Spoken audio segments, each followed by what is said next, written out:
जंगल में बहुत तेज बारिश हो रही थी। मीनू मौसी और रानू चिड़िया आपस में बातचीत कर रही थे। मीनू मौसी, जंगल में 3 दिन से लगातार बारिश हो रही है। अब तो इस बारिश को बंद होना चाहिए। तुम सही कह रही हो रानू। लगातार हो रही बारिश से सभी बहुत बड़े परेशान हैं और चिंतित भी। मैं जाकर जंगल का एक चक्कर लगाकर आती हूँ। इतना बोलकर रानू चिड़िया बारिश के बीच उड़ने लगी।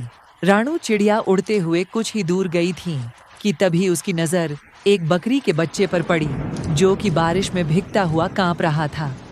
और ये बकरी का बच्चा ठंड में कांप रहा है। लगता है अपने घर का रास्ता भूल गया है। रानू चिड़िया ने इतना कहा ही था कि तभी रानू चिड़िया की नजर उस बकरी के बच्चे से थोड़ी दूर खड़े हुए एक पेड़ के पास एक भेड़िए पर पड़ी। ये भेड़िए तो हमारे जंगल का मालूम नहीं होता, ये तो किसी दूसरे जंगल का लगता है। रानू चिड़िया उड़ते हुए भेड़िए के पास गई। कौन हो तुम? मैं अपने जंगल के सभी प्राणियों को जानती हूँ। तुम तो इस जंगल के नहीं लगते। तुम सही कह रही हो, मैं इस जंगल का नहीं हूँ। मैं इस जंगल से गुजर रहा था कि तभी बारिश शुरू हो गई। बारिश से बचने के लिए मैं इस जंगल में रुक गया। जब बारिश बंद हो जाएगी तो मैं चला जाऊंगा। ठीक है। इतना बोलकर रानू चिड़िया उस बकरी के बच्चे के पास जाकर बोली, तुम यहाँ पर क्या कर रहे हो? तुम्हारी माँ कहाँ है और तुम्हारा नाम क्या है? मेरा नाम गोलू है। मैं बारिश में खेल रहा था, मगर खेलते खेलते बहुत दूर निकल आया और घर का रास्ता भूल गया।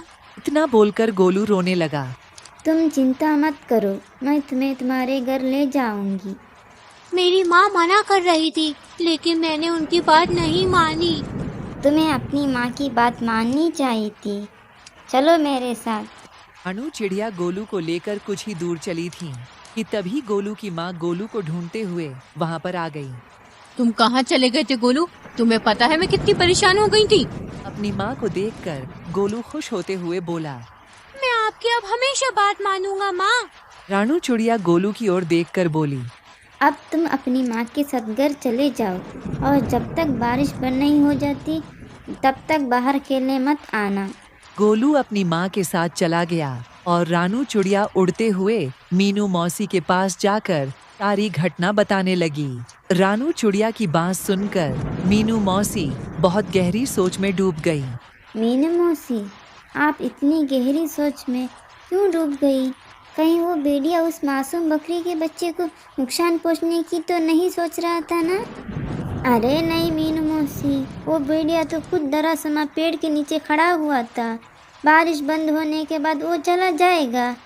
अगले दिन बारिश थम गई। रानू चिड़िया धूप का आनंद ले रही थी कि तभी मोनू चिड़िया वहाँ पर आकर रानू चिड़िया से बोली, अरे रानू, तुम यहाँ आकर बैठ गई हो और वहाँ पर बेचारी एक बकरी फूट फूट कर रो रही है।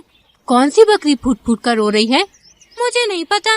वह बेचारी अपने बच्चे को ढूंढती फिर रही है। उसका कहना है कि उसका बच्चा कल रात से घर से लापता है। चलो मेरे साथ।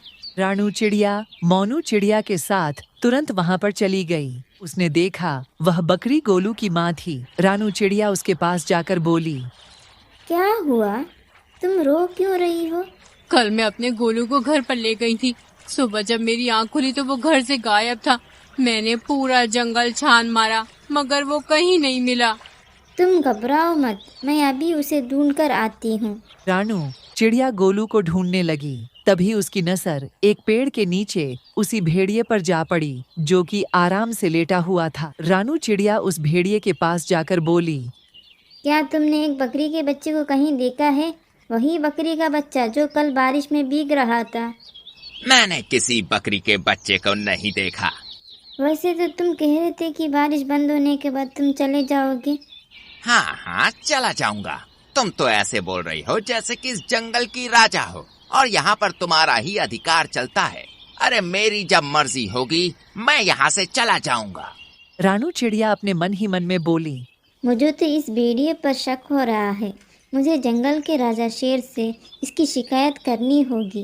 रानू चिड़िया जंगल के राजा शेर के पास चली गई और सारी घटना बताती हुई बोली, मुझे उस भेड़िए ऊपर शक हो रहा है। तभी शेर क्रोधित होकर रानू चिड़िया से बोला, इसका मतलब वो भेड़िया सही बोल रहा था। तुम हमेशा जंगल के प्राणियों के खिलाफ मेरे कान भरती रहती हो। ये आपको क्या हो गया महाराज? तभी रानू चिड़िया ने देखा वो भेड़िया गुफा के दूसरे हिस्से से निकलकर गोलू के साथ वहां पर आकर शेर के सामने खड़ा हो गया। रानू चिड़िया हैरत से इस दृश्य को देखने लगी। महाराज, जब मुझे पता चला कि ये बकरी का बच्चा कल से गायब है तो मैं जंगल में उसकी तलाश के लिए निकल गया, मगर मैं जानता था कि ये रानू चिड़िया मेरे खिलाफ आपके कान जरूर भरने आएगी, इसलिए मैंने आपको पहले ही सब कुछ बता दिया था। महाराज, इस रानू चिड़िया के कारण ही दूसरे जंगल का कोई भी प्राणी आपके जंगल में नहीं आता। शेर रानू चिड़िया की ओर देखकर बोला, और तुम कह रही थी कि इस भेड़िए ने बेचारी बकरी के बच्चे को मार डाला, मगर ये तुम्हारे आने से पहले ही इसे यहाँ सही सलामत ले आया। तुम्हें अब सजा मिलेगी, तुम्हें जेल में डाल दिया जाएगा। न बोलकर शेर ने अपने सिपाहियों को आदेश दे दिया और रानू चिड़िया को एक बिंचरे में बंद कर दिया। शेर भेड़िए की ओर देखकर बोला, तुम्हारी जब तक मर्जी हो तुम यहाँ पर रह सकते हो। भेड़िया खुश होकर वहाँ से चला गया। इधर मोनू चिड़िया इस सारे दृश्य को देख रही थी। वह तुरंत मीनू मौसी के पास पहुँच गई और सारी घटना बताते हुए बोली, कुछ कीजिए मीनू मौसी, जंगल के राजा शेर ने रानू चिड़िया को बंदी बना लिया है। मीनू मौसी गहरी सोच में डूबते हुए बोली, जब रानू चिड़िया ने मुझे बताया था कि वो भेड़िया एक पेड़ के नीचे खड़ा हुआ उस बकरी के बच्चे को देख रहा था, मुझे तभी कुछ ना कुछ गड़बड़ लग रही थी। जो भी हो, लेकिन आप कुछ भी करके रानू चिड़िया को उस पिंजरे से बाहर निकालिए। चिंता मत करो मोनू, हम दोनों का भी फिलहाल कुछ नहीं करना। हमें सिर्फ उस भेड़िए पर गहरी नज़र रखनी होगी। पहले हमें पता चलना चाहिए कि उस भेड़िए के दिमाग में आखिर चल क्या रहा है, आखिर कौन सा मकसद लेकर इस जंगल में आया है। मीनू मौसी और मोनू चिड़िया उस दिन से उस भेड़िए पर नजर रखने लगी। वह भेड़िया दिन भर जंगल में घूमता और दूसरे जानवरों का मांस छीनकर खा लेता। जब भी कोई जानवर अपना मांस देने में आनाकानी करता तो वो धौंस दिखाते हुए खुद को जंगल के राजा शेर का दोस्त पता कर डरा देता। उन्हें एक दिन भेड़िया टहलते टहलते गोलू बकरी के घर के नजदीक चला गया। गोलू अपने घर के बाहर खेल रहा था। भेड़िया उसे अजीब सी नजरों से देखने लगा, मगर उसे नहीं पता था कि मीनू मौसी उस पर नजर रख रही है। मीनू मौसी तुरंत ही मोनू चिड़िया की ओर देखकर बोली, जाओ जल्दी से महाराज को बुला लाओ। लेकिन महाराज क्या मेरी बात सुनेंगे? तुम्हें कैसे भी करके महाराज को यहाँ पर लाना है। मुझे इस भेड़िया के इरादे सही नहीं लग रहे हैं और महाराज का यहाँ आना बहुत ज़रूरी है।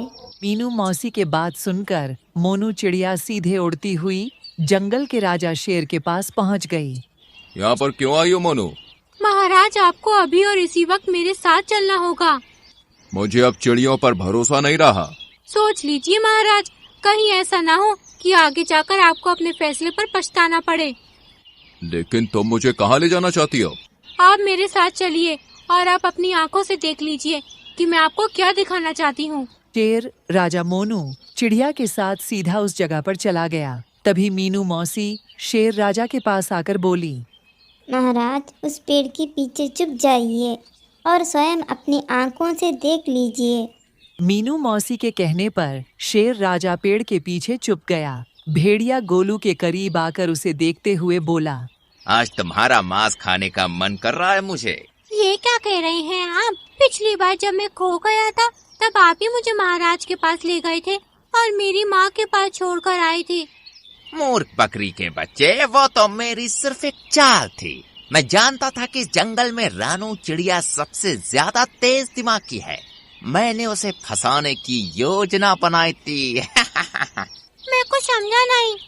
जब तू सो रहा था ना, तब मैं चुपके से तुझे अपने मुंह में दबाकर जंगल के दूसरे हिस्से में छोड़ आया था और फिर खुद ही तुझे जगाकर महाराज के पास छोड़ आया। और जंगल के इस मूर्ख शेर ने रानू चिड़िया को ही दोषी मान लिया।